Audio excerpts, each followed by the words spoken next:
Now, the greatest radio shows of all time. Suspense. The Shadow Node. Washington calling David Harding, counter-spy. Classic radio theater. The Great Gildersleeve. Fibber McGee and Molly. Dragnet. Gunsmoke. The Lone Ranger. Now, step back into our time machine with your host, Wyatt Cox. Good evening, friends of the Inner Sanctum. We head out west to Dodge City, Kansas for an episode of Gunsmoke starring William Conrad.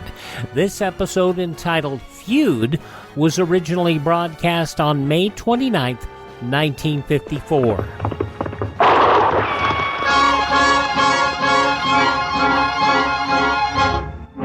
Around Dodge City and in the territory on west, there's just one way to handle the killers and the spoilers, and that's with a U.S. Marshal and the smell of gun smoke.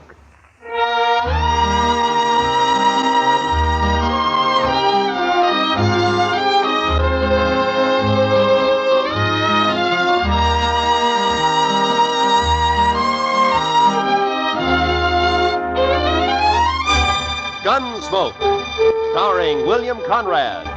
The transcribed story of the violence that moved west with young America. The story of a man who moved with it. Matt Dillon, United States Marshal.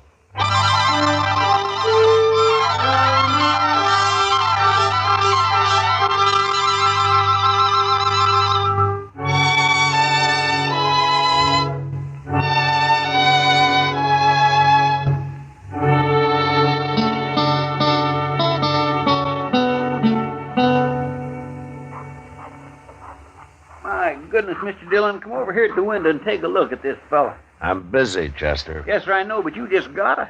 Why, he's the doggonest thing you ever saw. Please, Mr. Dillon, before he goes away. Well, I can't write while you're talking. Look at there. See? In the coonskin hat across the street there? Why, he looks to be 8 feet tall. That's because he's so skinny. And that long rifle. Looks like a fish pole. How's he going to shoot buffalo with that? He's a squirrel hunter, Chester. That's a southern mountain man. Now, that fella he's talking to now is pointing this way. Oh, here he comes. Howdy. Hello. Well, come on in. Be you the... what you call him? Oh, the marshal? I'm against schools and education. Never heard nothing called a marshal. I'm a peace officer. I'm a country man. I'm against towns, too, and jailhouses. Well, so am I, but sometimes they're necessary. No, they ain't. No more than the law is. It ain't fitting for some folks to be meddling in other folks' business. Oh? Oh, where do they figure it like that, stranger? The Ozark Mountains? Better country than this. My name's Luke Humbird. Mine's Dillon. This is Chester Proudfoot. How do you do? I knowed a fella called Proudfoot once. That so? Yeah. Well, there ain't too many of us. It might be a relation of some kind. All I remember is how he crimped up every time I kicked him in the belly. He did?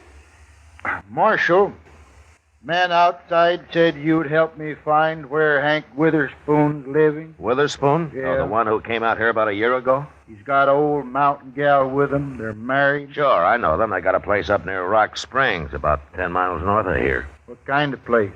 Oh, just a shack and a patch of corn, as I remember. I'll find it. Well, you come a long way to see your friend, Humbird. Witherspoon ain't exactly a friend, Marshal. I gotta get going. It being Saturday and all. Wait a minute. Huh? What are you talking about? Nothing. Except I won't kill no man on a Sunday, Marshal. I never have, and I never will.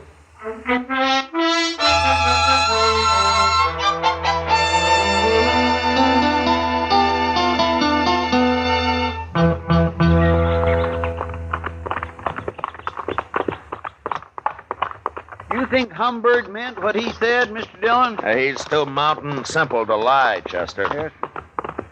Hey, look, there's Miss Witherspoon now, out in the corn patch. Yeah, I guess it'd be polite to stop and say hello to her first. Come on.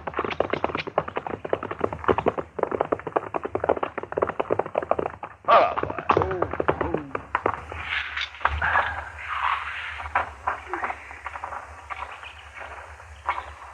hello, Miss Witherspoon. Howdy, Marshal. You too, Chester. All right, ma'am. Poorly. Hank's done heeled it into Dodge, Marshal. Don't you know today's Saturday? Oh, what's Saturday got to do with it? Every Saturday Hank's in Dodge. He don't come back till Sunday night. Oh, that's funny. I don't recall seeing him in town much. He's got his ways, Hank has. He goes to town, but he ain't too sociable. I see. Miss Witherspoon, do you and Hank know a man called Luke Humbird? Humbird. Don't say his name around us, Marshal. Oh, there's trouble between you? Trouble. Marshal, Hank's only Witherspoon left, and Luke's only Humbird. Both families been whittled down to just them two. Oh, a feud, huh? Their grandpa started it. Now there's only one man left on each side. Well, don't you think it's gone far enough? Hank or Humbird. Either one of them could call it off, only they're both too muley for that. Well, didn't Hank come out here to, get away from it? Course not. He's always talking about going back long enough to kill Luke Humbird. How'd this feud start, ma'am? Well, they say Hank's grandpa stopped by the Humbirds one day and they asked him to sit and eat. He did. Dinner was slow cooking and he got to hollering about it. Sat there pounding on the table with his knife just a faunching and a slavering for his victuals until Luke Humbird's grandpa, he took offense and told women not to feed him at all. He went off mad. They've been feuding ever since. Well, forever. You mean they're still fighting over that? Course they are. Where'd you see Luke Humbird? Oh, he was in Dodge asking about Hank. That's bad, Marshal. Hank don't even know he's around. Well, that's why I came out here. Hank ought to be told. He's better shot than Humbird any day. Look, Miss Witherspoon, the law doesn't recognize a feud as justification for murder. If one of them kills the other, he's going to hang for it. I never heard tell of no such law, Marshal. You're making that up. No, it's true, Miss Witherspoon. I've warned Humbird, and I'm going to warn Hank. They'll shoot you start meddling. These people just don't understand nothing, Miss Dillon. I'm worried about Hank. He'll be drunk soon as it's dark. Oh, well, I'll find him. Goodbye, ma'am. You better find him, Marshal. He'll get killed, sure, if you don't. Yeah. Come on, Chester.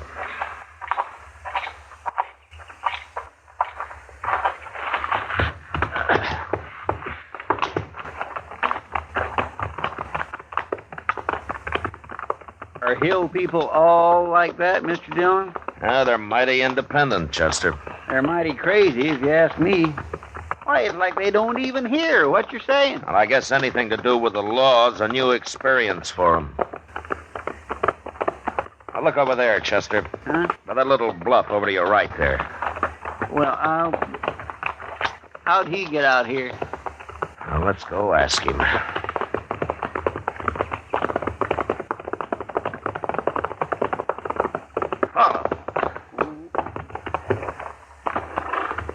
Hello, Humbird.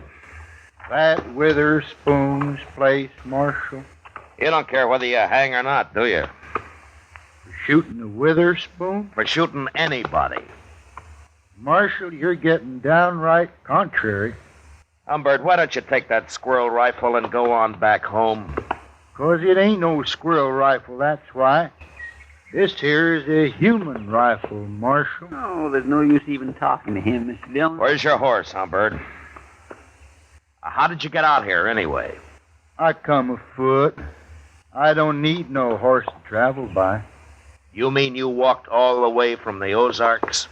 'Tain't far. When they's Witherspoon a-waiting at the end of it. Maybe I ought to just throw you in jail for a while. Well, then nobody get killed, Marshal. At least not till I got out again. But you're being awful meddlesome. I gotta get closer to that house. So long.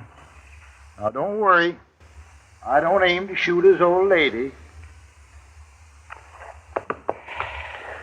Mr. Dillon, Yeah.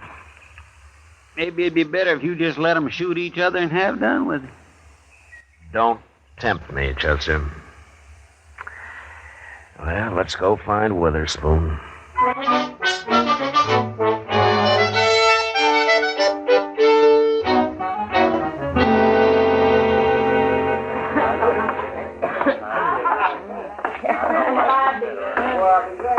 Go ask Sam if he's seen Witherspoon, Chester. All right, sir. Oh, Matt. How are you, Kitty? Well, things have been pretty quiet around here for a Saturday night. Well, I'm not complaining about it. The Santa Fe agent told me there's a big Texas herd due to be shipped out of here in a couple of days. Well, those boys will liven things up for you. For you, too, I expect. Where you been, Matt? It's pretty near midnight. Kitty, I've been trying to stop a feud. A feud? Yeah? What kind of feud? An old one. There's only one man left on each side. It's been a long time since I've heard of a feud around Dodge. Well, this one kind of got transplanted from the Ozarks. Oh. Say, don't tell me that crazy Hank Witherspoon's mixed up in it. I've been trying to find him all evening. You know where he hides out? I bet you $1 he's right out back, Matt. What? Regular as clockwork. Every Saturday night he comes in carrying a long rifle and buys a bottle of corn from Sam and takes it out back and drinks it. All alone, as far as I know. He just sits there, looking at the moon and drinking his whiskey. Never causes any trouble. Oh, no wonder I never see him around. Mr. Dillon? Yeah, I know, Chester. Kitty just told me. Go see if he's there. Bring him in, will you? Yes, sir. Who's he feuding with, Matt? A fellow by the name of Luke Humbird. I never heard of him. He just arrived today on foot. On foot? Yeah, he's all legs, Kitty. A real traveling man. Well, if he's anything like as weird as Hank Witherspoon, you've got a problem on your hands. Yeah, I know. Here he is, Mr. Dillon. I made him leave his rifle outside. Hello, Hank. Now, what do you want with me, Marshal? I don't like it all cooped up in here. Hank, Luke Humbird is looking for you. Birds and the Witherspoons been looking for each other nigh on to 40 years, Marshal. They most all got found. How drunk are you, Hank?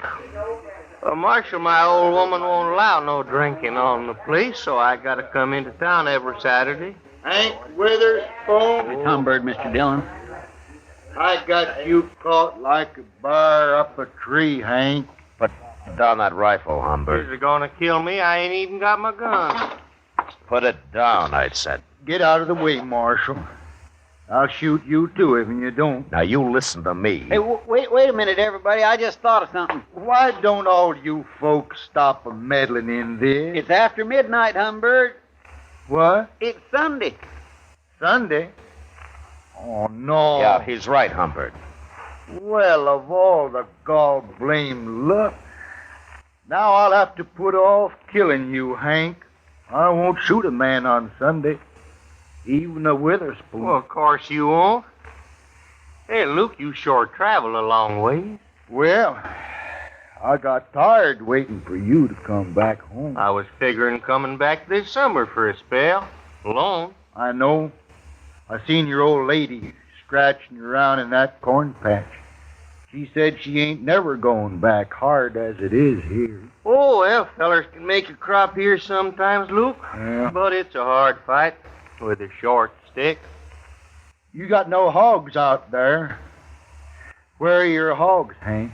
I'll be getting some. Oh. Hey, Luke, I'll tell you something. What? I got me a little jug out back.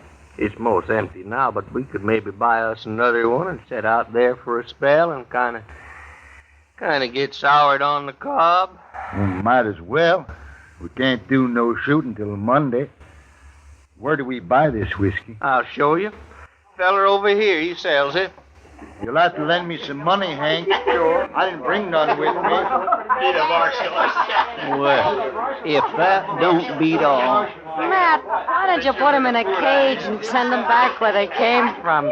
I'd like to, Kitty. People here are getting quite a kick out of this. Yeah, I know. Those two hillbillies are making me look like a fool, and I don't know what to do about it. Handle limbs about as easy as trying to stop it from raining. Well, I'm going to bed.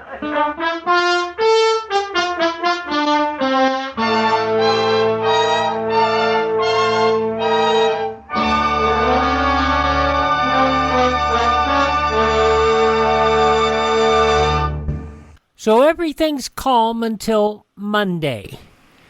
Gunsmoke, May 29th, 1954 on Classic Radio Theater with Wyatt Cox. Classic Radio Theater with Wyatt Cox on your favorite station, May 29th, 1954, Gunsmoke and the Feud.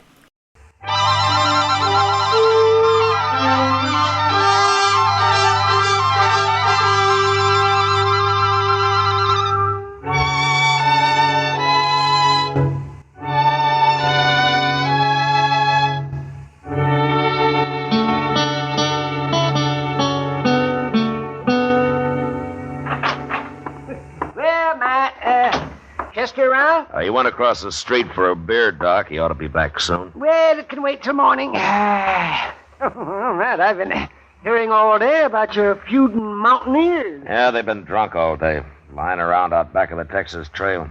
The shooting won't start till midnight. Oh, you're going to let them go ahead with it? And I've about decided to throw him in jail. Give me time to think of some way to get rid of him. Well, that's a good idea, Matt. People are saying that this is the first time you've run into something that you can't handle. Yeah, they're kind of enjoying it, too. I'll bet they are. Yeah, and all over a couple of crazy... What's that? That was a rifle shot, Doc, a long-barreled human rifle. Now, you might as well come along. I thought they were against shooting each other on Sunday, Matt. I thought they were, too, Doc. Maybe they got so drunk they forgot. Yeah, but sure looks that way. Now, watch your step, Doc. It's pretty dark back here. Over here, Mr. Dillon. His Humbird got shot. I was right inside when I heard it. Oh, that's over here. Let me take a look at it. What's the matter with Hank, Chester? He looks like he's been shot, too. Too much corn whiskey, I guess. Yeah. Scoop some water out of that rain barrel there and throw it on him, huh? All right, sir.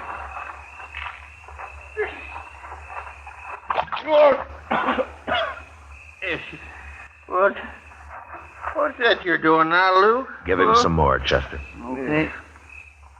Oh! Here, now, stop that. You're making me all wet. Say, Matt, this man over here is still alive. Let's get him over to my office. Give Doc a hand there, a couple of you men, huh? Luke, huh? Where at's my rifle? I got your rifle right here, Hank. Did you shoot him, Hank? Well, sure. I was aiming to, I guess. How could you shoot him if you were passed out? Well, I don't know, Marshal. We got pretty drunk. I thought neither of you'd shoot a man on Sunday. Well, no, of course not. Why did you, then? You mean it's still Sunday? Hank, I don't believe you did this.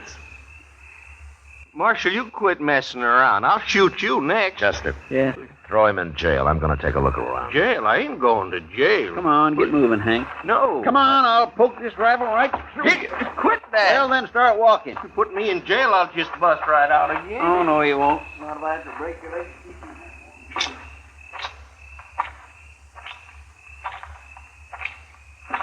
Who's that? All right, hold it right there. Hold it or I'll shoot. All right, that's better. Now get your hands up.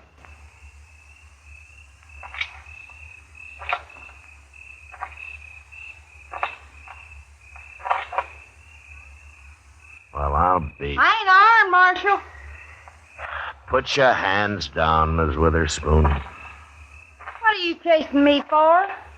I'm a woman, Marshal. Come along, ma'am. I'll put you in the same cell with your husband.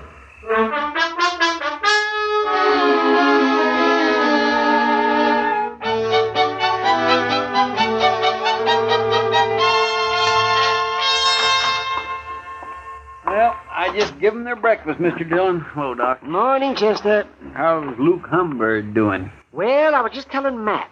It's like shooting a bullet through water with that man. Oh, he's not about to die. Yeah, that's good news, I guess. Well, I'm going to talk to the Witherspoon. You two waiting here, huh?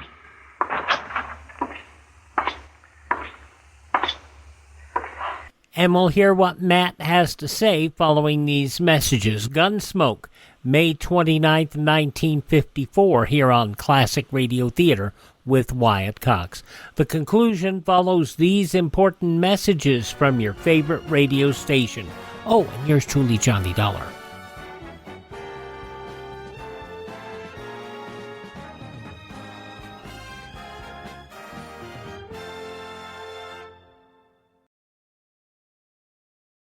Just going to take a minute here to tell you about the big savings going on now, the clearance sale at mypillow.com. And you know, I've talked about how in my office I have a pair of my slippers, and they're really comfortable, and they're on clearance right now. The mypillow.com slippers, $25 a pair, limit 10. And I would buy 3 or 4 more pairs. Unfortunately, they're out of my size. They also have sheets, pillowcases, clothing items, all on special right now. Go to mypillow.com, click on the clearance tab at the top of the page, use my promo code Wyatt, or call 1-800-928-4715. Limited sizes remaining in the MyPillow slippers, limited colors on other items. mypillow.com, clearance tab, promo code Wyatt, 1-800-928-4715.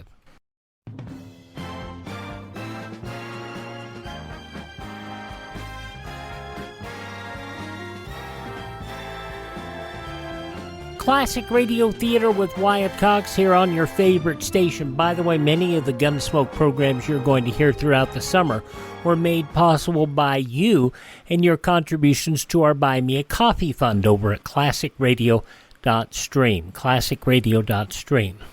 Now the conclusion of Gunsmoke and the Feud, May 29th, 1954. Morning, Hank. Ma'am? Morning, Marshal. You come on out to our place someday, Marshal. I'll cook you a better breakfast than you give us here. Thanks, ma'am. But it might be a long time before you go home. I've been trying to explain things to Hank, Marshal. Oh? He's still arguing he shot Luke Humbird.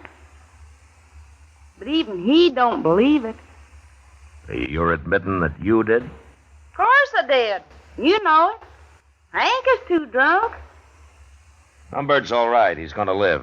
But you'll still have to stand trial for attempted murder, Miss Witherspoon. Judge ain't gonna do nothing to a woman. What'd you go do it for anyways? Feuding is a man's job. I got to thinking, that's why. I'm worrying. About what? About you being too drunk to fight come Monday. And when I seen you laying around out back there, I knowed I was right, so I took your rifle and shot him. Don't you know if you'd killed Humbird and I hadn't caught you, Hank would hang for this? You're still saying that, Marshal. Oh, don't pay him no mind, woman. Hey, Marshal, when you gonna let me out of here? So you can go shoot Luke Humbird? No, you're staying here, Hank. You can't keep him locked up, Marshal. Yes, I can. No. It's all a mistake. I didn't have to shoot Luke at all. What? Well, the reason they got so drunk was they were celebrating. Celebrating what? They decided to call the feud off, Marshal. Both of them at the same time. Luke Humbird's gonna come out, go to work for Hank, and he's gonna live on the place. They got it all figured out. They was too drunk to tell me.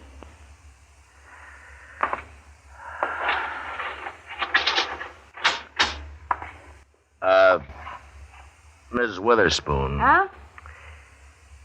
I'll go talk to the judge. If you'll do me a favor, huh? Why, sure, Marshal. Go on home and take Hank with you, and I'll send Humbird out as soon as he's well enough to travel, and keep him out of Dodge. Will you? Please. Both of them. Sure, I will. Come on, Hank. Your drinking days is over.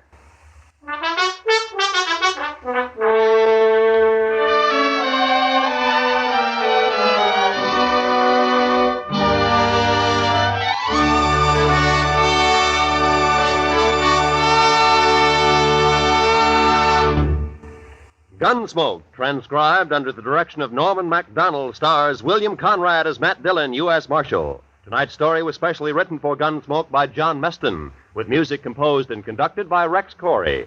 Featured in the cast were Virginia Gregg, John Daner, and Lawrence Dobkin. Parley Bear as Chester, Howard McNear as Doc, and Georgia Ellis as Kitty. Join us again next week as Matt Dillon, U.S. Marshal, fights to bring law and order out of the wild violence of the West in Gunsmoke. Boy, I could see Gunsmoke with this cast on television. It would be a real, not Western Hollywood-style program like and I have nothing against Jim Arness, I really don't. Or Milburn Stone or Amanda, any of those folks. They were good actors, but these folks looked the part of real Western people. Alrighty, May 29th, 1954, Gunsmoke on Classic Radio Theater with Wyatt Cox. Now on Classic Radio Theater with Wyatt Cox, Part 2 of the 5-part Yours Truly Johnny Dollar story, The Reasonable Doubt Matter. This episode was originally broadcast on May 29th, 1956. From Hollywood, it's time now for Johnny Dollar. Jonas Parks, Mr. Dollar, the Flint Rock Bank. Yeah, I know. The man who warned me. How's that? You said it would be tough to get into the Gramley Ranch. Well, I got rained on, shot at, threatened, outsmarted by a 16-year-old girl, and I still didn't see Mrs. Gramley. You aiming to give up? For tonight, yes. I'm busy trying to dry out my bones over the heat from a triple brandy. Well, I'm going out to see Mrs. Gramley in the morning. I'll try to fix something up. Yeah, do that, will you? And something else, Mr. Parks. That auto accident 3 years ago when Susan's parents were killed. What about it, Mr. Dollar? You know what about it. The dead past is always with us. You go see Will Connors there in Las Vegas. He runs the Ford County Weekly Tribune. Tell him I sent you. And be careful. Once again, Mr. Parks, careful of what? I still don't know.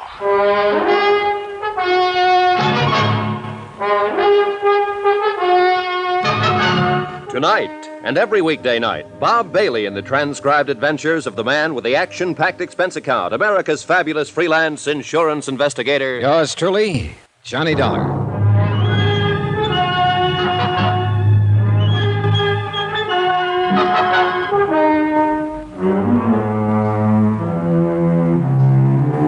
From Special Investigator Johnny Dollar, location Las Vegas, Nevada.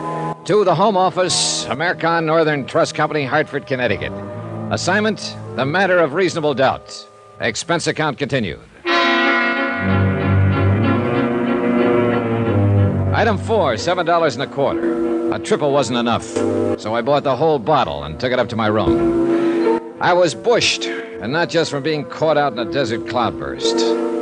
Mrs. Gramley, elderly widow, owner of the Flint Rock Ranch, wanted to set up an insurance trust and convey all her holdings over to her 16-year-old granddaughter, Susan. Her only other heirs were her nephew, Walter, who managed the ranch, and his wife, Hilda. Jason Parks, my client's local representative and respected president of the Flint Rock Bank, had started proceedings, then got cold feet and dropped them. Why? He didn't know. Just a hunch. Something was wrong. He'd called for help. And I was that help. Total results so far, 0. I put the cork in the brandy bottle and went to bed.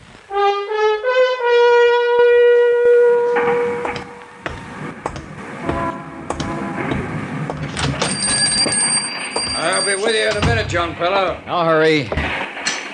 The Weekly Tribune, like 1,000 other Weekly Tribunes across the country. Not competing with the big dailies, not even trying to. Printing the little things, homey things, and hanging on. One-man office, editor, publisher, reporter, proofreader, and at the moment, linotype operator. A guess, of course, but the man at the linotype looked as though his name just had to be Will Connors. My name is Will Connors. What can I do for you? I'm Johnny Dollar, Mr. Connors. Jonas Parks out at Flint Rock suggested Yeah, Jonas called me this morning, said you'd probably be in. Glad to know you. Thanks, same here. He said you'd most likely be asking all sorts of crazy questions. And I was to, well... Humor me? Well, you might put it that way. Said I was to answer them if I could. Did Mr. Parks tell you who I am? Nope. Didn't ask him. Jonas and me been friends for 20 years, and if he says you're all right, then that's good enough for me. Well, thanks to both of you.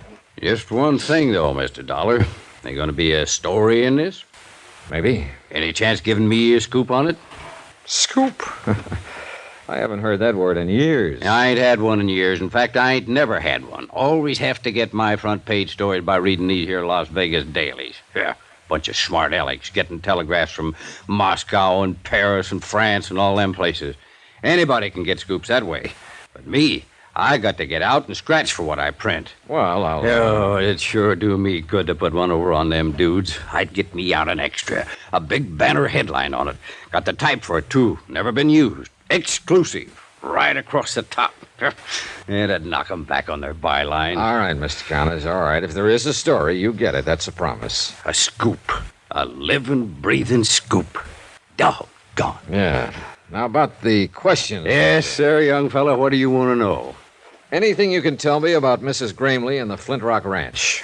Mrs. Gramley? Well, now, there is a woman for you, son. They don't make that kind these days. Noticed any change in her lately?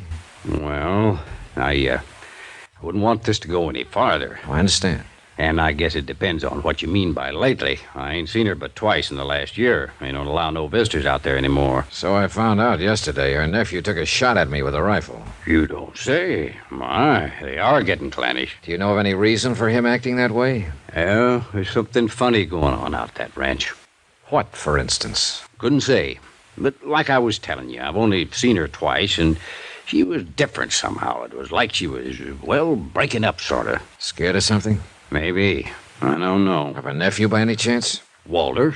Well, I'd say he acts about as scared as she does, or as upset, at least. Maybe they're both scared of something. What about the granddaughter, Susan? Is she scared, too? Not that one. Oh, she's strange enough, all right. But the old Nick himself wouldn't scare her none. What do you mean she's strange enough? You met her, Mr. Dollar? For about 3 minutes yesterday afternoon. That's long enough. How'd she strike you? Well, it was one of the most honest kids I've ever met. Or else the cleverest. Yeah, that's about the size of it. Which do you think? Beats me.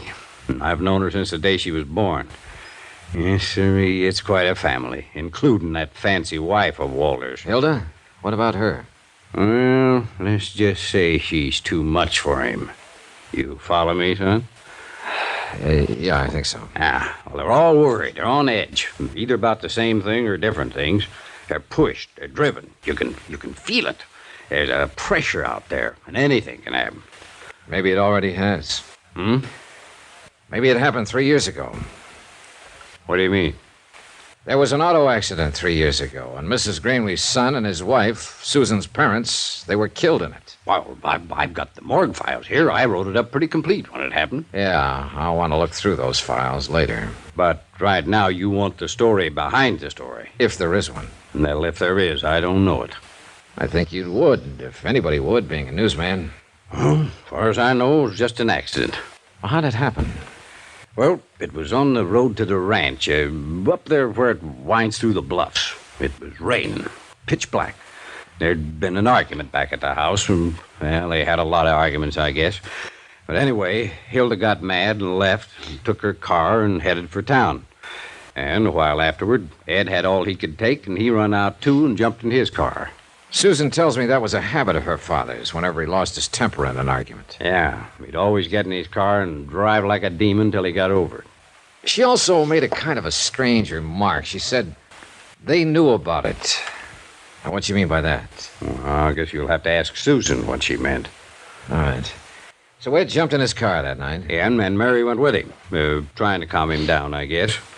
So he come around that curve. He must have been doing 60, skidding, half out of control. And there was Hilda's car parked on the curve right square in his headlights. Just smashed right into it at full speed. Both cars rolled over the bank, caught fire, and burned up. Him and Mary were dead before the car stopped. How did Hilda get out of it? She wasn't there. She had a flat, left her car parked, and started back on foot. I see. She was lucky, that's all. She sure was, Mr. Connors. Real lucky. I took a back file of the Tribune into the outer office and went over the news stories on the deaths of Ed Gramley and his wife. I found nothing that Will Connors hadn't already told me. Shocking loss, fine people, sudden accidents. I kept hanging up on that word, accident. I kept wanting to put a question mark after it. I was so absorbed I didn't even notice her come in until she spoke to me. Hello, Mr. Dollar. Well, are you following me, Susan? Nope. Got some copy for Mr. Connors. I write articles for him sometimes. You know, clever kid and all that sort of. I see you took me seriously. How do you figure? You didn't close that paper fast enough. Now, why would an investigator from the Cattlemen's Association be interested in an auto accident 3 years back? Suppose you tell me. Because you're not an investigator for the Cattlemen's Association. Who are you, Mr. Dollar? I've got half a notion to level with you, Susan. Then I'll go the other half by leveling with you. Aunt Hilda called the association office in Reno this morning. They said they never heard of you. Imagine that. Mr. Parks was out at the ranch just before I left. She asked him about you, too. He said he'd never seen or heard of you. I see. He was lying, though. I can always tell when people are lying, and they know it, too. That's why they're uncomfortable around me. Yeah, I know what you mean. Hey, look, Susan, did Mr. Parks talk to your grandmother? No. He was supposed to arrange for me to see her. About the accident? Maybe. I'm not sure yet. I'm shooting in the dark. Well, it's time somebody did. Where are you staying, Mr. Dollar? At the Carmen Manor. Okay. I'll get it set up and call you there later. Get it set up? Sure. Fix things so that you can get in to see my grandmother. That's what you wanted, isn't it? Well, all right. I went back to my hotel room and settled down to wait. If a 16-year-old kid could manage what a bank president couldn't, then me for the juvenile league. What happened a couple of hours later, though, wasn't exactly juvenile. Yeah, come in. Hello? Wow. You busy, Mr. Dollar? Not too busy. Come in. Thanks. I don't believe I'm Hilda Gramley. I imagine you've heard of me during your cattle investigation. Well, somehow you don't seem to fit with cattle. A compliment? Observation. What do I fit with? I don't know yet, Mrs. Gramley. Hilda. Now I'm beginning to know. Cigarette? Thanks. I'll stick with my own brand. It usually works out better that way. Thanks. Nice cigarette case. Gift. I'm always getting gifts. Including a wedding ring? Oh, I've got one. It's around someplace. Just so you don't forget where you left it. I couldn't if I wanted to. You wouldn't have a drink for a lady, would you? Brandy? I love brandy. And gifts? And a lot of other things. Like money? Oh, money's real nice. It's next to the best. Now, what's the best? Excitement. I see. Don't you think it's best? Well, it depends. At least you're in the right spot for it. I hope so. Look, I haven't got any money, and I never give gifts. You've got brandy, though. Pour us a drink, Johnny, and then we'll talk. What about? Excitement.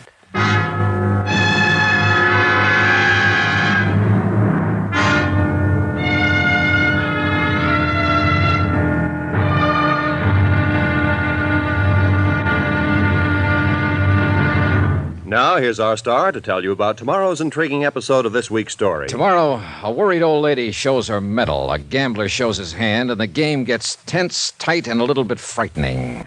Join us, won't you? Yours truly, Johnny Dollar.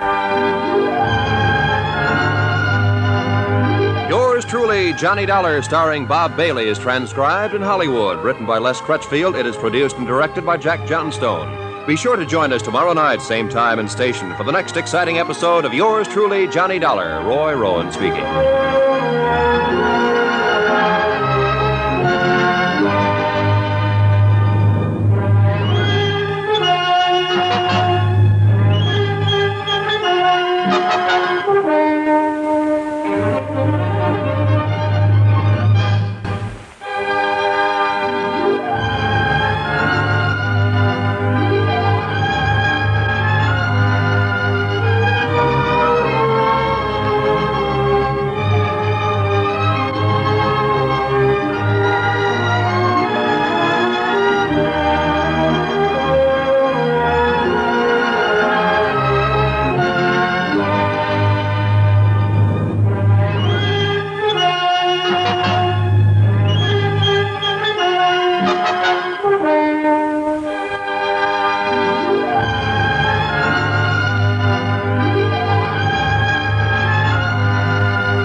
May 29th, 1956, yours truly, Johnny Dollar, here on Classic Radio Theater with Wyatt Cox. Thank you so much for making us a part of your day. Please thank this radio station. Support their advertisers. Their kindness and courtesy allows us to come with you each and every time we roll around here on your favorite radio station. If you miss a day, you don't have to miss a show. All of our shows are available at classicradio.stream. Classicradio.stream. You can stream all 21 hours of Classic Radio Theater each and every week. You can also find sites where our shows are available via download. Just follow the information on the webpage, classicradio.stream. You can also find our social media links. You can learn how to build a classic radio collection of your own. And most importantly, you can buy me a coffee. The Buy Me a Coffee money helps us maintain our distribution channels and helps us acquire additional classic radio collections like the Gunsmoke episode you heard earlier. Classicradio.stream. Thanks for tuning in. Tell all your friends the greatest radio shows of all time are right here at this spot on the dial. Classic Radio Theater with Wyatt Cox on your favorite radio station.